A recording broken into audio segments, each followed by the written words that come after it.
Shalom, selamat sore teman-teman semua, Bapak dosen. Pada kesempatan sore hari ini, kami dari kelompok 2 atas nama Ardi B. Manilehi, Rodiana Sirkal, Abisana Lanpada, Norice Tung, dan Milayati Tunglau, kami akan menjelaskan materi kami yang telah diberikan oleh Bapak dosen kepada kami, yaitu tentang pemimpin Kristen dalam gereja dan masyarakat dalam mata kuliah kepemimpinan Kristen. Untuk itu, kita langsung saja kepada materi pemimpin Kristen dalam gereja dan masyarakat. Gambaran dasar dalam Alkitab kata pemimpin dalam bahasa Yunani yaitu hodegos, pemimpin, penuntun, pembimbing. Amsal 11 ayat 14, bangsa akan hancur jika tidak ada pemimpin. Semakin banyak penasihat, semakin terjamin keselamatan. Semua orang yang menduduki pemimpin dalam dunia pelayanan harus menyadari bahwa di atas masih ada pemimpin agung, yaitu Mesias. Seorang pemimpin berdasarkan Alkitab, yaitu yang pertama, pemimpin sebagai gembala. Pemimpin sebagai gembala ini dalam Yohanes 10 ayat 14 hingga sampai 15, Yesus berkata, "Akulah gembala yang baik. Sebagai gembala yang baik, hal-hal yang harus dilakukan kepada semua domba, yaitu mengenal nama-nama mereka, mengetahui kondisi kehidupan mereka, dan mengasihi mereka." Sedangkan yang kedua, pemimpin sebagai pelayan. Pemimpin sebagai pelayan dalam Yohanes pasal 13 ayat 15 hingga ayatnya yang ke-16 dikatakan oleh Tuhan Yesus, "Sebab akulah yang memberi teladan kepada kamu, supaya kamu juga berbuat seperti yang telah aku perbuat. Kepadamu aku berkata, sesungguhnya seorang hamba tidaklah lebih tinggi daripada tuannya." Sebagai pemimpin Kristen, kita harus menyadari bahwa semakin memiliki kedudukan yang tinggi, haruslah pelayanan kita semakin maksimal. Yang ketiga, pemimpin sebagai manajer.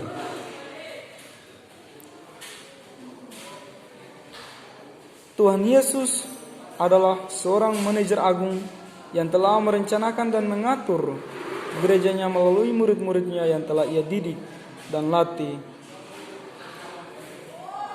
Dalam 1 Petrus pasal 5 ayat yang ketiga ditegaskan sebagai berikut, "Janganlah kamu berbuat seolah-olah kamu mau memerintah atas mereka yang dipercayakan kepadamu, tetapi hendaklah kamu menjadi teladan bagi kawanan domba." Sebagai pemimpin Kristen, kita harus mampu mengatur semua aktivitas dengan memberikan tugas dan tanggung jawab. Sedangkan yang keempat, pemimpin sebagai guru. Pemimpin sebagai guru. Murid-murid Tuhan Yesus dan orang-orang Yahudi saat itu memanggilnya Rabi, yang artinya guru. Dalam Yohanes 3 ayat 1 sampai 2, Tuhan Yesus dipanggil oleh Nikodemus yang berstatus sebagai guru atau pengajar orang Israel. Yohanes pasal 3 ayat 10 artinya Tuhan Yesus adalah Maha Guru. Yang kelima, pemimpin harus mempunyai visi. Pemimpin harus memiliki gambaran yang jelas dan jiwa yang mengenai masa depan yang dikehendaki, yang ditanamkan oleh Allah kepada hamba pilihannya, dan didasarkan pada pemahaman yang akurat tentang Allah, diri sendiri dan situasi yang sementara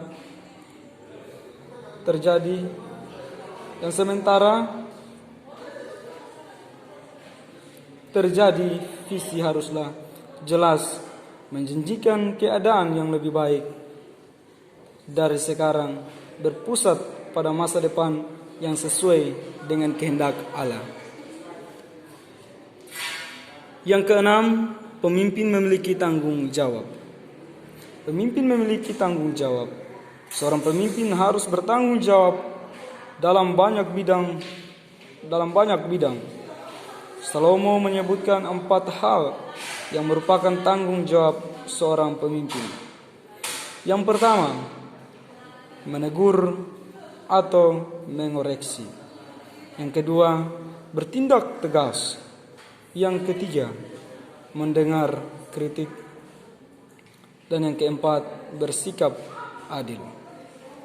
Yang berikut, pemimpin harus mengenal Tuhan. Pemimpin harus mengenal Tuhan. Rasul Petrus dalam 1 Petrus ayat 1 sampai dalam 1 Petrus pasal 1 ayat 3 sampai 11 mengatakan bahwa mengenal Yesus adalah suatu dasar keberhasilan. Sedangkan yang terakhir, yang ke-8, pemimpin harus memiliki ketekunan. Semua pemimpin harus memiliki sikap bertekun. Roh kepemimpinan tidak pernah menyerah sampai mencapai tujuannya.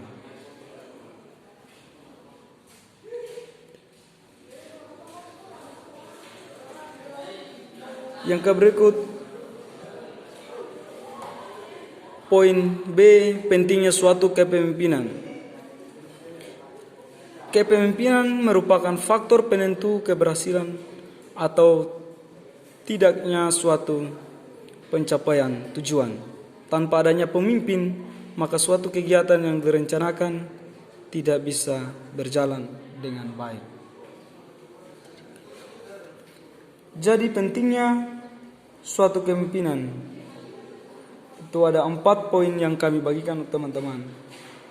Yang pertama, agar tujuan organisasi tercapai. Negara, daerah, organisasi, sekolah, perguruan tinggi, baik industri dan lain-lainnya. Yang kedua, agar yang dipimpin nyaman bekerja dalam mencapai tujuan organisasi.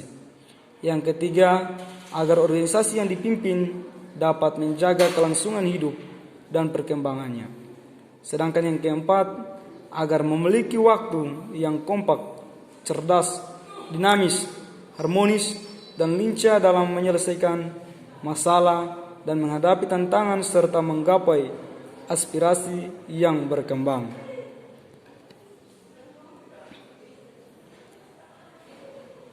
Sedangkan yang berikut kita masuk kepada poin C, sifat dan jenis kepemimpinan.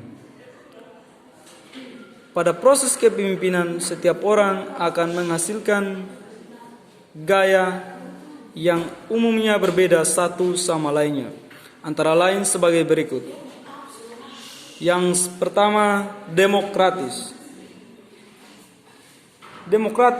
Pemimpin demokratis adalah jenis kepemimpinan di mana seorang pemimpin yang memberikan wewenang secara luas kepada para bawahan.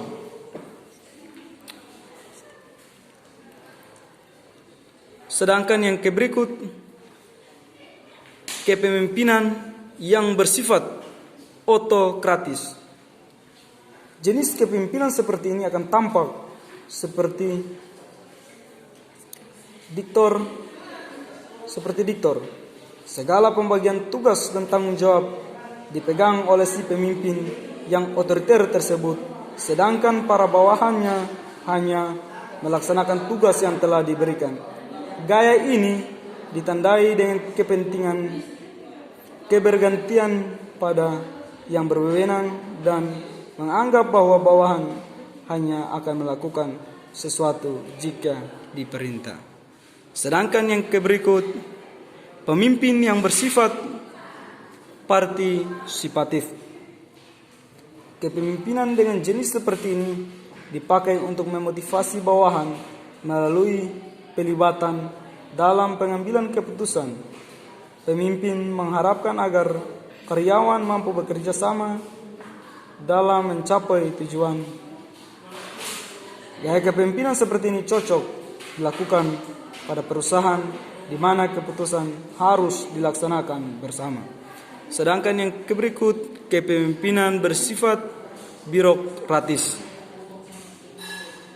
Jenis kepemimpinan seperti ini adalah gaya yang patuh terhadap peraturan. Para pemimpin dengan gaya kepemimpinan birokratis menganggap bahwa segala kesulitan akan dapat diatasi jika setiap orang mematuhi peraturan. Suatu sistem adalah hal yang mutlak ada pada gaya kepemimpinan seperti ini. Jika dikaitkan dengan dunia bisnis, gaya kepemimpinan ini yang umumnya digunakan. Sedangkan yang kelima, kepemimpinan yang bersifat permisif. Pemimpin yang mempunyai jenis kepemimpinan permisif akan selalu berkeinginan untuk membuat setiap orang yang berada dalam kelompok puas. Jenis kepemimpinan seperti ini menganggap bahwa bila orang-orang merasa puas dengan diri mereka sendiri dan orang lain, maka dengan demikian organisasi akan berfungsi. Sedangkan yang keenam, yang terakhir, sifat dan jenis kepemimpinan bebas. Tipe kepemimpinan ini pada dasarnya berpandangan bahwa anggota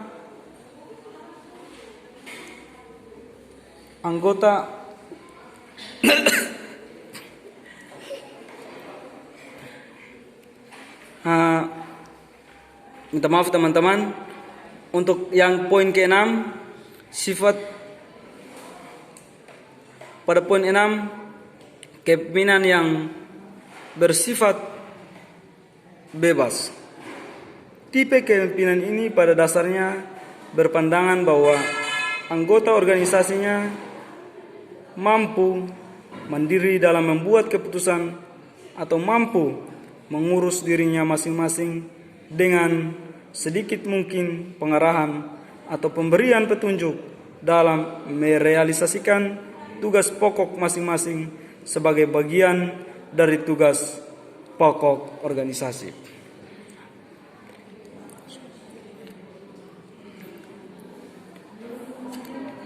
Pada kesempatan sore hari ini, materi kami sekian sampai di sini.